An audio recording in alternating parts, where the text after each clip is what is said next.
Bonjour à tous et merci de nous retrouver pour une nouvelle émission de Sagesse bouddhiste. Une émission que nous allons consacrer aujourd'hui à l'unité et à la diversité dans le zen. Ce thème peut sembler abstrait au premier abord, c'est pourquoi nous allons essayer de le définir et de mieux le comprendre. Nous allons voir aussi sous quelle forme nous pouvons concrètement rencontrer cette unité et cette diversité dans la vie de tous les jours. Alors que représente cette unité, à quoi nous donne-t-elle accès et surtout par quelle pratique l'atteindre? Avec nous, pour répondre à ces questions, notre invité, Gérard Pilet. Gérard Pilet, bonjour. Bonjour. Vous êtes un ancien disciple du maître zen Teizen Deshimaru.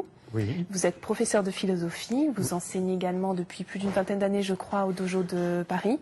Oui. Et vous dirigez actuellement différentes sessions de pratique en France et à l'étranger. Oui. Merci beaucoup d'être avec nous aujourd'hui. Merci. Alors pour commencer cette émission, j'aimerais que l'on essaye de définir les deux lois qui sont sous-jacentes au thème qui nous occupe aujourd'hui, la loi de l'indépendance et la loi de la différence. Est-ce que vous pouvez nous expliquer un petit peu ce dont il s'agit?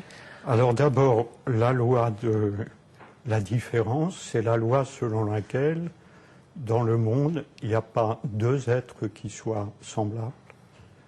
Il n'y a pas deux feuilles d'un arbre qui soient exactement semblables non plus.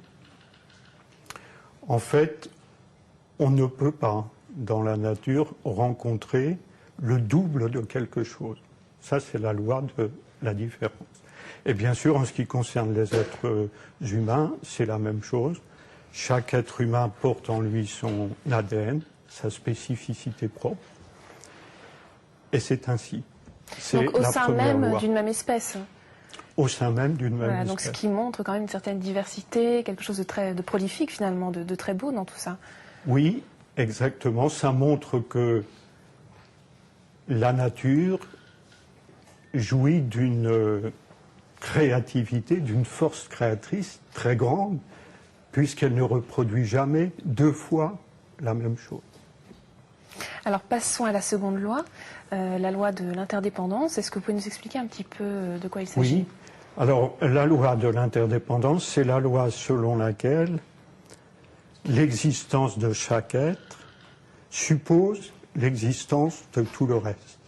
Par exemple, ce corps qui est là n'existe que parce qu'il y a eu le corps de ses parents, le corps de ses ancêtres, parce qu'il absorbe de la nourriture qui vient de l'extérieur, parce qu'il absorbe de l'air, etc., etc.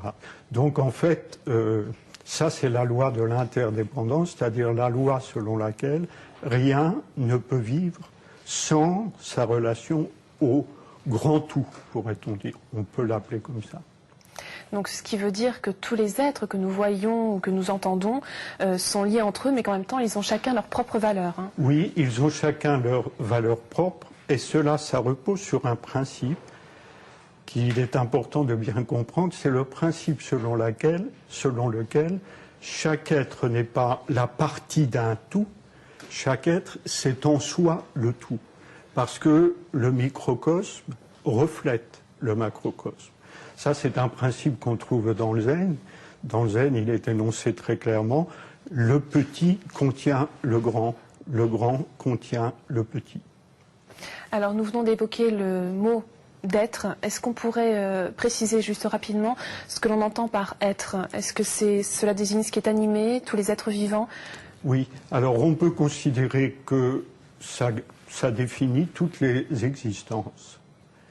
Les existences sensibles, on pourrait même aller jusqu'à parler des existences minérales parce que, en fait, du point de vue du bouddhisme, il n'y a pas de scission entre les différents niveaux d'existence.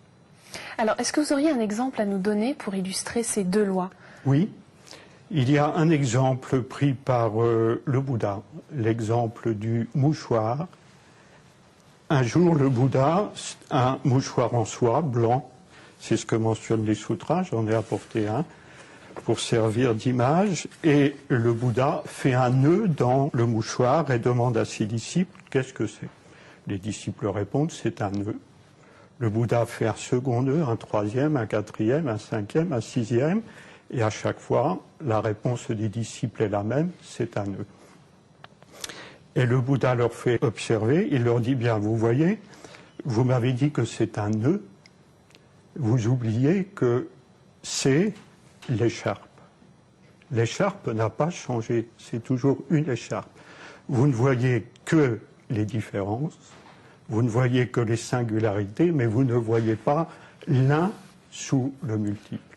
Vous ne voyez pas l'unité sous la diversité des nœuds. Mais alors comment peut-on faire justement pour appréhender cette unité, pour la voir? Voilà, alors le Bouddha continue sa leçon et il dit maintenant à ses disciples, mais si vous voulez les enlever, ces 6 nœuds, comment est-ce que vous allez faire?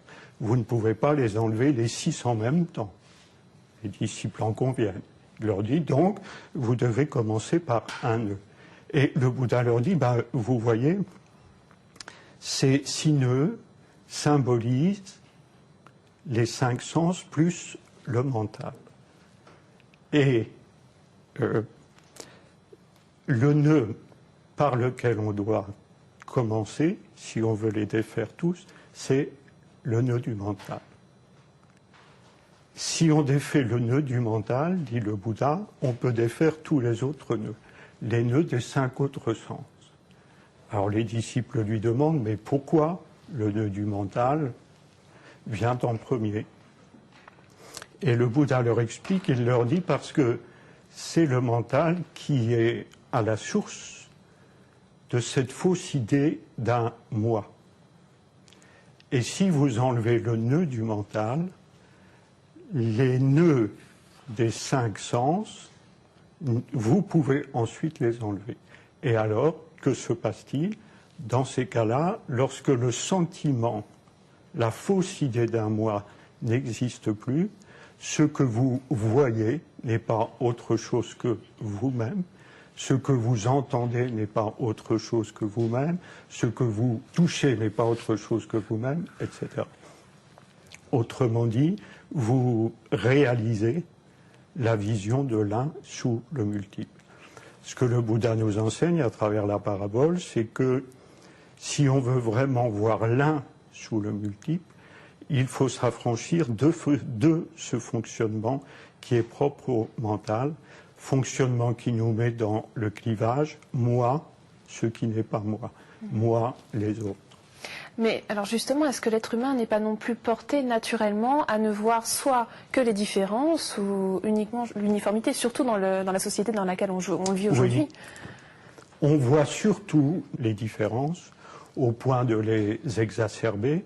Ça donne quelquefois des choses très négatives d'ailleurs, les discriminations de toutes sortes. Il arrive aussi que dans notre société moderne, on veuille nier les différences, ce qui n'est pas la sagesse de l'unité. Parce que la sagesse de l'unité, c'est voir l'un sous le multiple et ce n'est pas nier les différences.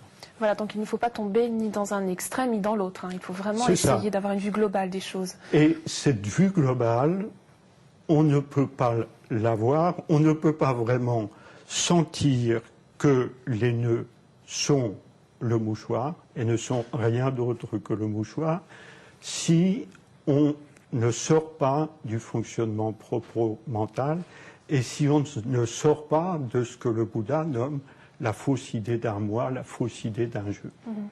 Alors justement, pour tenter d'accéder à cette unité que l'on assimile donc à la totalité et à une certaine harmonie également, comment est-ce qu'on peut faire? Est-ce qu'il existe des pratiques qui peuvent nous y aider? Oui. Alors justement, le Bouddha, dans sa parabole, il va plus loin, il le demande à ses disciples, mais comment est-ce que vous dénouez les nœuds? Et le Bouddha fait le signe, il tire sur les nœuds. Les disciples lui disent non, c'est pas comme ça qu'on fait. Alors le Bouddha dit, oui, vous faites comment? Alors les disciples expliquent, j'enlève les nœuds, et le Bouddha dit, bien voilà, le mental, vous devez le dénouer, et pour le dénouer, vous devez méditer. Alors il y a une pratique de méditation, voilà, qui est propre au zen, donc zazen. Oui. Est-ce que vous pouvez nous expliquer ce qui se passe quand on fait justement cette pratique dans la posture, dans la gestuelle, pour nous aider justement à avoir un mental un peu plus vaste et à accéder à cette unité? Oui. Bien, en fait, le mental, ce sont les pensées, les émotions, et on l'a vu dans la parabole, les sensations. Alors, ce qui se passe dans la pratique de Zazen, de la méditation zen, ce qui se passe, c'est que toutes les productions mentales, on ne s'en occupe pas. On les laisse passer, on ne les fuit pas, mais on ne s'identifie pas non plus à ces productions mentales. Il y a donc quelque chose de beaucoup plus intuitif et de moins intellectuel dans cette façon d'accueillir les choses. Voilà, c'est un accueil neutre. C'est un accueil neutre et c'est cet accueil qui va permettre d'ouvrir la conscience à cet espace vaste dont vous parlez. Et c'est effectivement le qualificatif qui convient très bien, c'est l'esprit vaste. L'esprit qui est au-delà de tout. On le compare quelquefois à cet espace vaste parce que on ne peut pas le définir, c'est le sans forme. Et quand on appréhende cet esprit vaste, quand on le réalise vraiment, alors on comprend que seul, fondamentalement, existe le mouchoir, l'écharpe. Donc pour conclure cette émission, on pourrait dire que pour arriver à cette vie harmonieuse à l'intérieur de nous-mêmes, il faut essayer de réaliser cette unité par la méditation. C'est vraiment quelque chose d'important. Et je crois que c'est le message essentiel de Bouddha. Dukkha, si on regarde bien, dukkha, on le traduit en français souvent par la souffrance, mais c'est pas très satisfaisant. Il n'y a peut-être pas de traduction satisfaisante, mais moi je proposerais plutôt l'incomplétude. C'est l'incomplétude qui cause l'insatisfaction propre à ce dukkha. Et si on sort de l'incomplétude, on trouve la paix, la sérénité. Et pour sortir de l'incomplétude, il faut sortir de la prison du moi. Et là, on est le monde, on est l'univers. Il faut pratiquer la voie. Et c'est ainsi qu'on arrivera à enlever ce premier nœud, le nœud du mental. Et ensuite, le reste suit. Les autres nœuds s'en vont. Alors, juste pour terminer rapidement, est-ce que dans les sutras, on trouve un autre enseignement du Bouddha relatif à cette unité et diversité dans le zen? Dans le zen, on trouve d'autres images, des images qui sont très caractéristiques du zen, par exemple, l'oiseau blanc sur la neige. L'oiseau blanc sur la neige, il n'y a pas de différence, c'est la blancheur, mais en même temps, c'est pas la même chose. Et dans le Sudokai également, je crois qu'on en parle. Dans le Sandokai.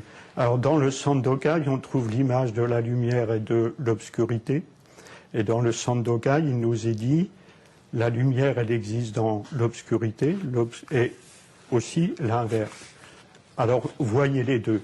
L'obscurité, on peut considérer que c'est la non-différence, l'indifférencié, l'écharpe, le mouchoir, et la lumière, on peut considérer que c'est ce qui met les différences en évidence.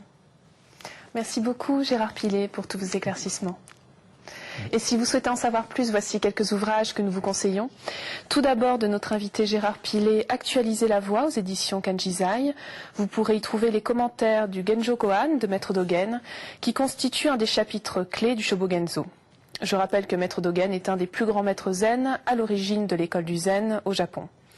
De notre invité toujours, Sagesse du cœur, également aux éditions Kanjizai, une belle façon de découvrir comment les enseignements du bouddhisme peuvent aider à traiter les émotions, mais aussi les trésors que peut recéler le cœur de chacun. Et enfin, L'esprit du zen, d'Alan Watts, dans la collection Point Sagesse, un texte basé sur l'expérience de l'éveil, où l'auteur nous livre sa compréhension personnelle du secret du zen. C'est déjà la fin de notre émission. Vous pouvez la retrouver sur le site internet de France 2 en cliquant sur la rubrique Programme et Chemin de la foi.